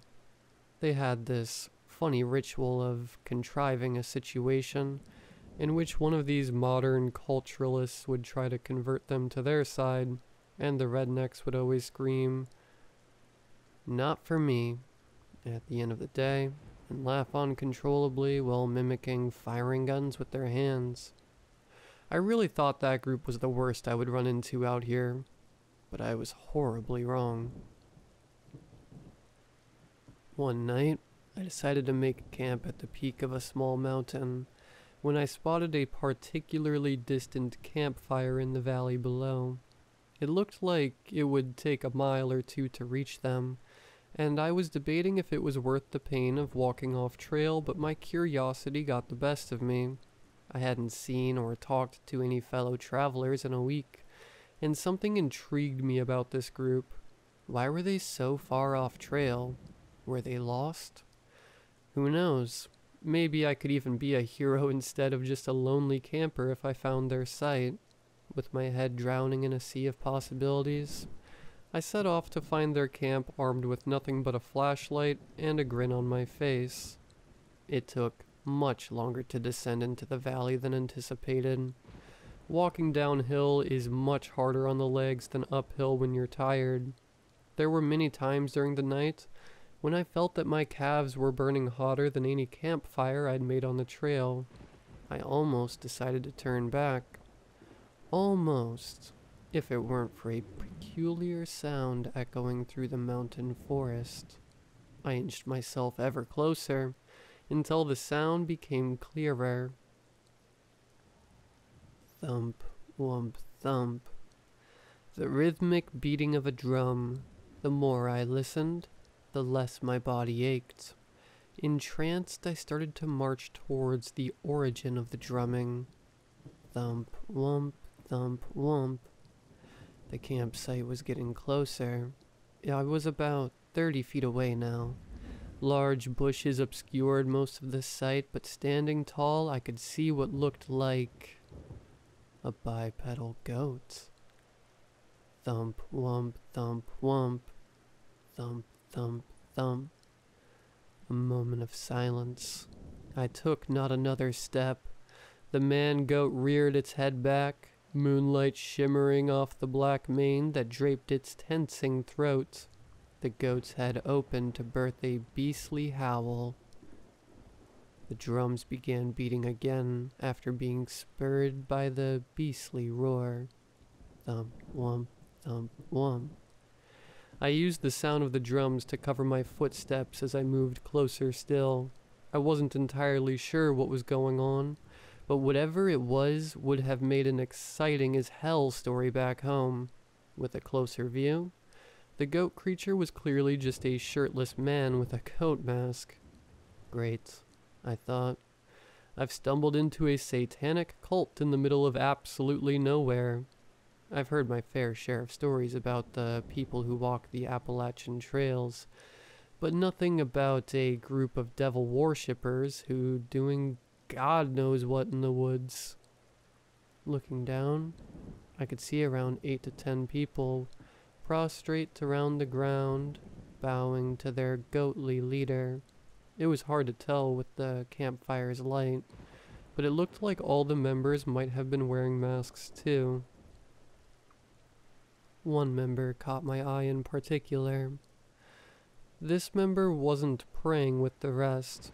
They were tied to a tree off to the side of the congregation, just at the edge of the fire's light. They were wiggling. It looked awfully uncomfortable. They donned what looked like a horse's mask on their head, but it was difficult to tell due to the dancing shadows. As I was looking, the goat man raised their hand, and the chanting quieted to a murmur and then a full stop. The goat reached behind him and brought out an object wrapped in a black cloak. The way the cloak wrapped around the object suggested that it was spherical, head-sized objects. The congregation bowed their heads as the goat-masked man spoke. "Look upon me, adjacent children of the god beings, and hear my sermon. Humans were given a natural place in this order, next to the gods themselves, as were ferrets, foxes, horses, hippos, and so forth. But only to us have the gods given the miracle of language to decipher the holy order." Several members of the makeshift camp congregation nodded their heads and hummed in agreement. The goat pastor's voice was eloquent. It seemed rather out of place given the surroundings. "Tonight, we celebrate this fortune bestowed upon us by beholding one of the gods' most holy creatures, a holy creature that was liberated from the most traitorous of our species." A member of the congregation closest to the priest stood up. They were wearing what appeared to be a gorilla mask, though, unlike the goat man's mask, this one seemed more makeshift, as if they had hastily printed a gorilla's face on a sack of cloth. The clumsily cut eye holes too high on the mask, so through the shimmer of the fire you could see the reflection of a human's eyes resting on top of another pair of dark gorilla eyes. "Let's hear. Take a look at this," aped the gorilla-masked man. He somewhat clumsily grabbed the cloth covering the object on the stool. With a quick yank, he pulled off the cloth to reveal a goldfish. It took a moment to sink in. A goldfish sitting in a goldfish bowl. The members of the congregation oohed and awed at the sight of the golden-scaled spectacle. As for me, I simply couldn't hold it in. I let rip one of the deepest belly laughs of my lifetime. I was in complete hysteria. If only I had a hyena mask to complete the occasion. A giraffe masked member yelled something unintelligible and pointed in my direction. "You, out, now!" screamed the gorilla masked man, holding my belly and gasping for air between chuckles. I came out of the woodworks and faced the crowd. "Hi, my name's Drew. Sorry for listening in. I couldn't even finish my sentence before the gorilla smashed his fist into my stomach. I fell to my knees. I'm... It was difficult to get my words out between breaths. "I'm just hiking the trail too. I don't mean you any harm." Then I heard a cackle behind me. It came from a giraffe man. "Look, boys," he said. "We have another curious cat ready to join our flock." The congregation began jeering, hooting, and hollering. "I hope we get another zebra," I overheard someone yell in the commotion. "Another demonstration of what happens to traitors." The giraffe pointed towards the tied-up man with a horse mask. Only now that I was closer, it was obvious that it was a zebra mask rather than a horse mask, though the zebra's white stripes had turned brownish red from bloody abuse. As I stared at him, a rock whizzed by my ear and landed squarely on the zebra man's head. I shudder at the sound it made upon impact, like a boot being driven into a pile of fleshy mud. The crowd erupted into applause before the rock even landed back on the ground. Cheered on by the crowd, one member of the congregation with a cat mask waltzed over and gave him a playful knock to the head right where the rock had landed before. The zebra let out an acute squeal, but then quickly resigned his anguish and remained still. "Enough," spoke the goat man. All went into obedient silence. "Interloper, you have but two choices. Join us in our worship, or sacrifice your life in service of our worship." With that decree, the gorilla grabbed my arms and restrained me. I twisted my whole body in an attempt to escape, but his grasp was much too strong. What was I to do? I couldn't imagine what would happen if I was sacrificed, to die out here of all places. I'll join," I muttered painfully. The goat man and his congregation all hummed with pleasure and agreement. "Tomorrow," began the goat man, "we begin the choosing. Tonight, let us continue our worship and rest." He then turned around and faded into the dark of the forest. My gorilla captor forcefully dragged me from the campfire's light and into a cage sitting under the shadow of the trees. If only I had approached the camp from this direction. Maybe I would have wised up after seeing the cage and backed out of this stupid idea. "Wait now. You join me tomorrow," said the gorilla-masked figure. With a final clang of the cage's door, I was left all alone for the night. The rest of the cult's members independently left the camp and disappeared throughout the night. As the fire's illumination faded, the last thing I could see was the broken man with the bloodied zebra's head. I had no idea if they were dead or alive. Their body lay still until the flame was no more. Hours passed, and after what felt like an eternity, I did eventually get some sleep, though I might have simply passed out. When I awoke, the sun had just peeped up from the horizon and illuminated a small gathering in front of my cage. The goat priest, the ape, the cat-masked member, and a man I hadn't seen before with a live ferret resting around his neck. Their zebra prisoner was in the same space as the night before, only his body was sitting stiffer now. "All right, my little catch," came the familiar voice of the gorilla. "You got some choosing to do." He glared at me with all four eyes. The others hooted. "Grab your paper and wait for the chief to give a first sermon," said the gorilla, motioning me and the goat man. I did as I was told and slid my arm through the cage's bars to grab a piece of paper from the bowl. I didn't dare make another move. "Hear ye, little human," began the goat priest in his reverend tone. "Listen to our gospel. The sacred gods have bestowed upon us a hierarchy of beings encrypted by our own alphabet. The beings closest to the gods are graced with names closest to the word God. Those beings understand the secrets of the universe in ways that all the outside named cannot understand." I was failing to understand.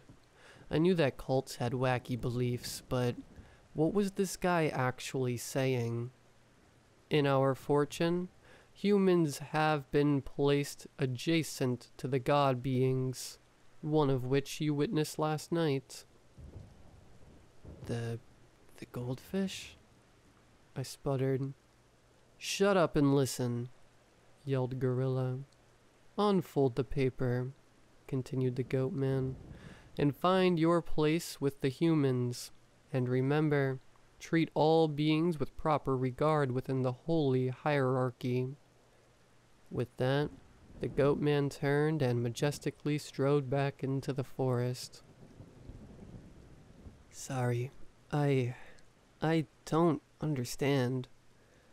Tears were beginning to well up in my eyes. The ferret and cat snickered. "Looky," spoke the cat in a feminine tone.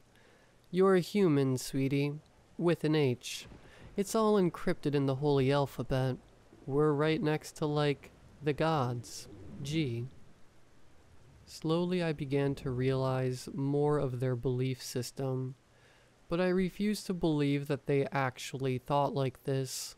S is for stupid, I thought, but I dared not say that out loud. So the closer you are to the letter G, the more holy you are?"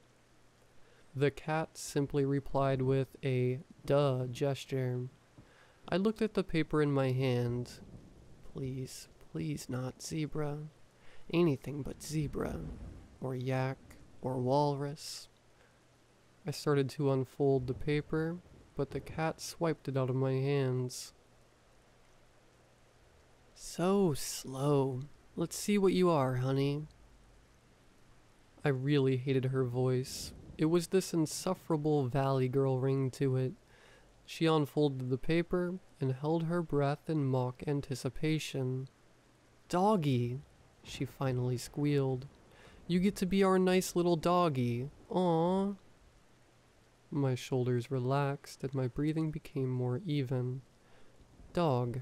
D. At least I wasn't that far away from G. "Dogs are the true servants of mankind," said the ferret cultist. His voice was oddly soothing. "You won't really be a human among us, but you can certainly serve your masters well." He began to stroke his ferret pensively.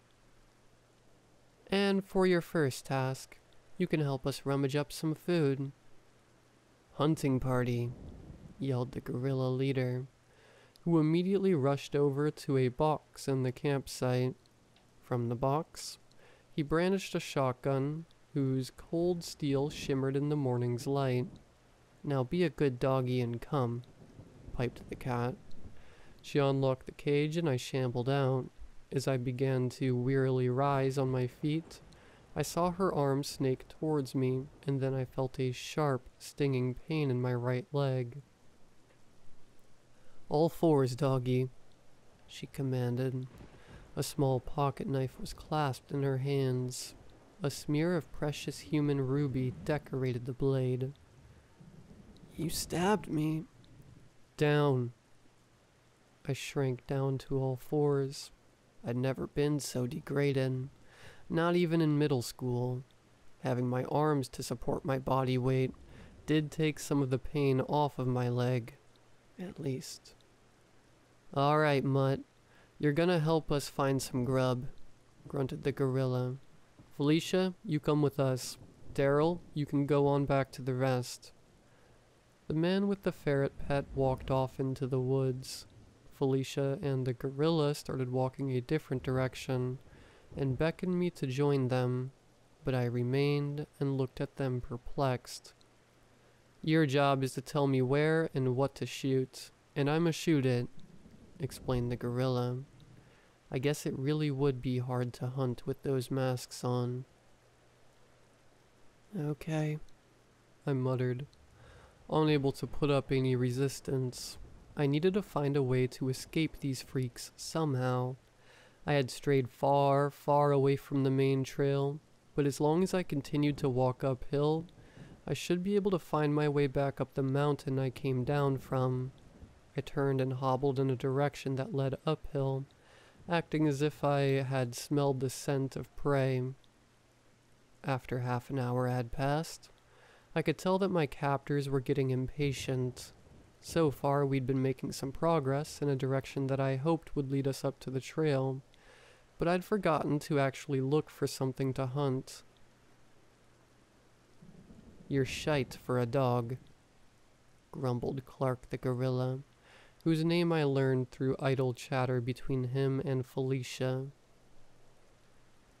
What could I hunt for realistically? I wasn't much of a hunter myself, but even I knew that dogs were common to take along for duck hunting, so maybe a duck would work. No, ducks wouldn't work at all. D is too close to G. I wouldn't hunt a dog, and I'm supposed to treat all creatures in the same tier with equal respect. Deer? Also, no. Wolves, maybe, but did those even exist in the Smokies? Felicia made an audible click with her mouth as I pondered. Jesus Christ, find something already. Her voice had only gotten more grating the longer the hunt went on. Shut up, cat, I replied. Aren't you below me anyway? Why aren't you the one doing the hunting? I winced immediately after my outcry, but rather than giving me another slash of her blade, she just snorted and cackled to Clark.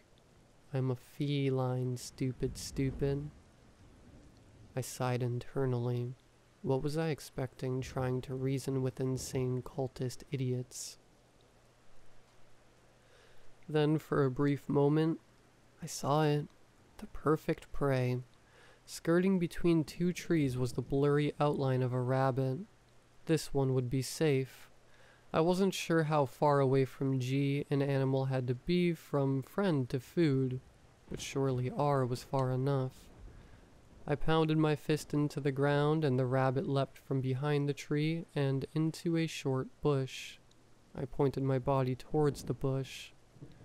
Rabbit, I barked. Clark raised the shotgun towards the bush and tried to aim the best he could from behind his discount mask facade. Bang. Birds scattered out of nearby trees. The bush rustled, then nothing. Fetch, grunted Clark. I dutifully bounded towards the bush, and inside I saw the carcass of the rabbit riddled with little holes from the shotgun. Instinctively I began to reach for the rabbit with my mouth, but snapped out of it before my teeth sank into its flesh, opting to grab the bloody mess with my hands instead. Even though the rabbit was quickly turning cold, I could still feel the poor thing twitching. I turned around and presented the corpse prize to my masters. Instead of praise, I was met with dead silence. Both of them stared at me dead behind those masks. Felicia placed her hand right over her heart. Clark put his hand back on the trigger. I looked down at my quarry and felt a lump in my stomach. I had made such a careless mistake. This wasn't a rabbit. It was clearly a hare. Alright, that's the last hunt you'll have, dog. Clark raised the gun at me, his finger moments away from pulling the trigger. Instantly, I turned and ran. As I passed a tree, I heard a bang from the gun and the crack of the tree's bark being ripped bare by the bullets. Up, up, up. I just had to run up and away to the safety of the trail. I only lasted about a minute before my legs began to cramp. Weeks of hiking, poor rest, and last but not least, the wound in my leg were all taking their toll. The other two were still in hot pursuit, so I had no choice but to push my body further. I used my arms to bounce off of trees to keep myself moving forward as my legs tired out. Clark would fire around every so often, all of which missed to my great fortune. Guess he really did need a hunting dog to hit anything. Eventually, I found myself in dense brush, dense enough to hide and catch my breath. My leg was starting to bleed pretty badly, but I had no time to concern myself. I needed to find my way back to the main trail. I knew that I hadn't gone in the direction I had initially approached the camp from, but I knew I could find other hikers as long as I went up. In the brush, I caught a glimpse of my pursuers as they looked for me. Clark was disarmed, likely abandoning his gun after running out of ammo, while Felicia still held her blood-soaked blade.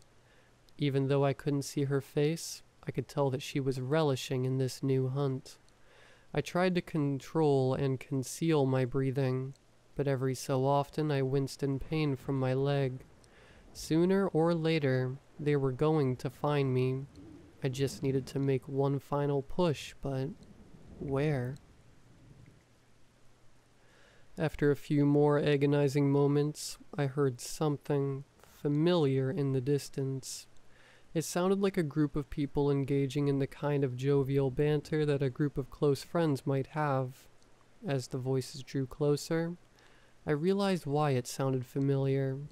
I had heard these voices laughing and telling the same stories to one another before. It was those anti-cultural rednecks. How glad I was to hear them again. Clark and Felicia could hear them as well, and looked at one another awkwardly, deciding what to do next. I knew this was my chance, and now it was time to take the initiative. With newfound energy, I gathered strength in my legs for one final push. Bursting out of the bushes, I overheard surprised grunts from the cult crew. "Get that dog!" I gave them no heed and continued my sprint. Closer, closer, just a few more yards until I reached the other hikers. The tree foliage was getting thinner, the footsteps of my pursuers louder. My heart was pounding, my legs burning and bleeding until, finally, I exited the forest thicket and landed hard on the open trail. I lay in front of the redneck gang. Are you alright, buddy?" said one of the gang. Shortly thereafter, Felicia and Clark bounded out of the woods. Tense moments of silence followed, with the cultists and rednecks engaging in a confused standoff. I stood to my feet and gathered all of my breath for one last shout. "Furries!" I screamed to shatter the silence. The rednecks looked at my pursuers, and the biggest one grinned. Not for me. The group of rednecks charged fiercely at Felicia and Clark, but I could not join them. My chest felt incredibly heavy, and I sank into the earth. As my vision faded, the last thing I saw was Felicia getting decked by the big one. Weakly, I muttered my final retort. "And I'm not a dog, I'm a hound." I awoke to the care of an airborne emergency rescue team. On the helicopter ride to the hospital, I got a good glimpse of the valley I had escaped. It seemed so strange to hover above the trees safe and sound, while knowing what kind of freakish hell lay in wait below me. I pondered for a while. How big was their group? How many people had they taken? But it didn't matter in the end. I was free. After my stay in the hospital, I rejoined the redneck gang to hear what happened after I passed out. Apparently they managed to chase Clark and Felicia back into the woods, though they were not able to find any more of their group.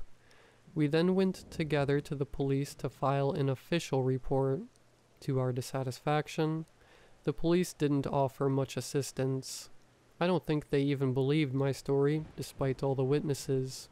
Truth be told, I was beginning to doubt myself, too. Who would believe that such a ridiculous cult would be active in this day and age? But I will always have the scar on my leg to remind myself that it was true, no matter what anyone else thought. So here I am, months later, writing this on a cold January evening at home in the busy city. It's been hard to sleep knowing that they're still out there, and the police will do nothing to prevent them from attacking again. I'm posting this in as many places as I can to warn anyone willing to listen. If you should see a goat man wandering around the woods, run.